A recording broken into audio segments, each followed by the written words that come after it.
Sports talent को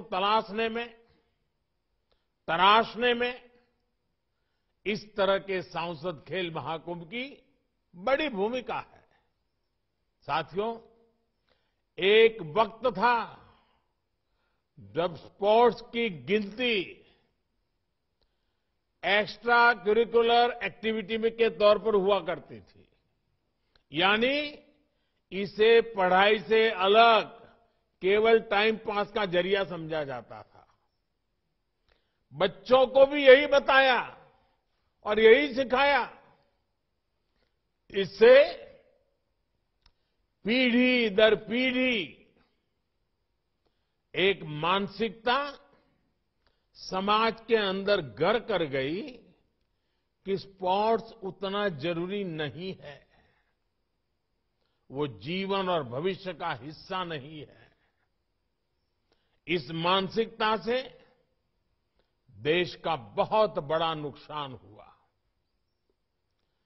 कितने ही सामर्थ्यवान युवा, कितनी ही प्रतिभाएं मैदान से दूर रह गई।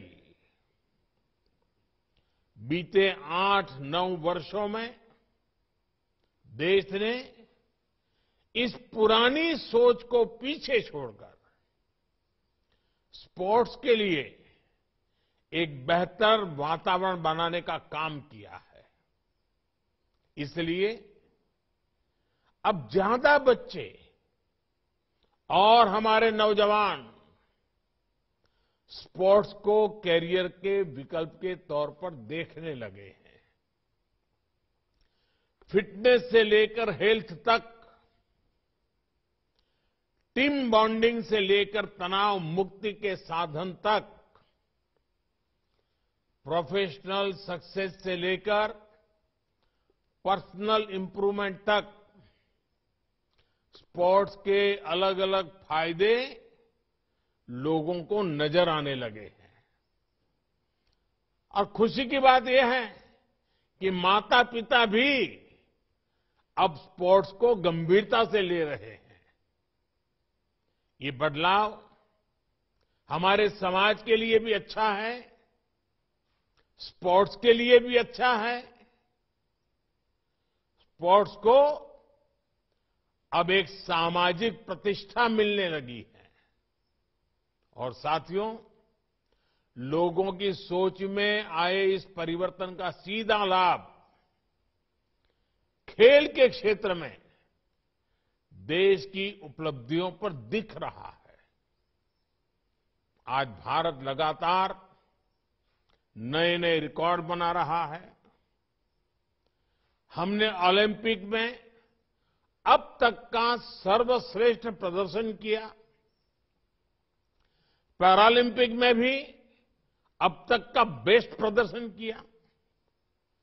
अलग अलग खेलों के टूर्नामेंट्स में भारत का प्रदर्शन अब चर्चा का विषय बन रहा है। और साथियों, मेरे नौजवान साथियों, ये तो अभी शुरुआत है। अभी हमें और लंबी यात्रा करनी है। हमें नए लक्ष्यों को हासिल करना है। हमें कई नए रिकॉर्ड बनाने हैं। साथियों, स्पोर्ट्स एक स्किल है और एक स्वभाव भी है। स्पोर्ट्स एक टैलेंट है और ये एक संकल्प भी है। खेल के विकास में ट्रेनिंग का अपना महत्व है और साथ ही ये भी आवश्यक है कि खेल की प्रतियोगिताएं, स्पोर्ट्स टूर्नामेंट्स लगातार चलते रहने चाहिए। इससे खिलाड़ियों को अपनी ट्रेनिंग को लगातार टेस्ट करने का मौका मिलता है। अलग अलग क्षेत्रों में, अलग अलग स्तर पर होने वाली खेल प्रतियोगिताएं खिलाड़ियों की बहुत मदद करती है। इससे खिलाड़ियों को अपने सामर्थ्य के बारे में तो पता चलता ही है, वो अपनी खुद की टेक्निक भी डेवलप कर पाता है। खिलाड़ियों के कोचेज को भी पता चलता है कि उसके शिष्य में जिसको उसने सिखाया है अभी कौन सी कमियां रह गई हैं, कहां सुधार की जरूरत है, कहां सामने वाला खिलाड़ी उस पर भारी पड़ रहा है।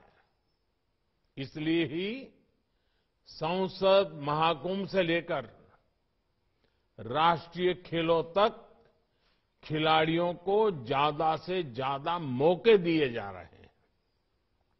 इसलिए ही आज देश में ज्यादा से ज्यादा यूथ गेम्स हो रहे हैं, यूनिवर्सिटी गेम्स हो रहे हैं, विंटर गेम्स हो रहे हैं।